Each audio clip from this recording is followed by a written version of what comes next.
अस्सलामुअलैकुम, this is pharmacy loom. और आज की वीडियो में हम कोलिक ड्रॉप्स के बारे में बात करेंगे। तो कोलिक ड्रॉप्स जो हैं वो छोटे बच्चों के लिए बनाए गए हैं जो न्यू बॉर्न बेबीज़ होते हैं। जिन छोटे बच्चों के पेट में गैस हो जाती है, पेट में दर्द होता है, तेज़ाबियत आ जाती है, तो उनको ये कोलिक ड्रॉप्स दिए जाते हैं। कोलिक ड्रॉप्स जो हैं वो गैस को कम करने के लिए, पेट के दर्द को कम करने के लिए, तेज़ाबियत को दूर करने के लिए और बच्चों के हाजमे को बेहतर बनाने के लिए उन्हें दिए जाते हैं। कोलिक दवाई को हम रेगुलर भी यूज़ कर सकते हैं, इसका कोई नुकसान नहीं है। ये बच्चों के पेट के दर्द को कम करती है और उन्हें जो बेचैनी लगी होती है उसे भी दूर करती है।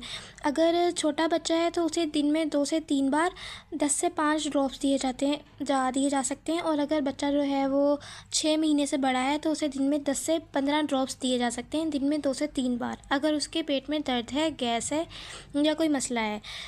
इसको पिलाने के 2 तरीके हैं, या तो इसे दूध या पानी में मिलाकर दिया जा सकता है या फिर आप इसे सीधा ड्रॉपर के ज़रिए भी बच्चे को दे सकते हैं, इसमें कोई मसला नहीं है।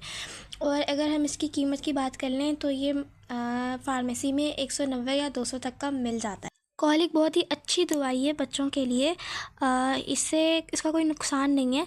और अगर बच्चा बहुत ज़्यादा रो रहा हो और उसे कहीं भी दर्द ना हो तब भी बच्चों को कोलिक पिलाई जा सकती है। इससे उनकी बेचैनी और उनका दर्द जो होता है वो कम होता है और उन्हें आराम मिलता है।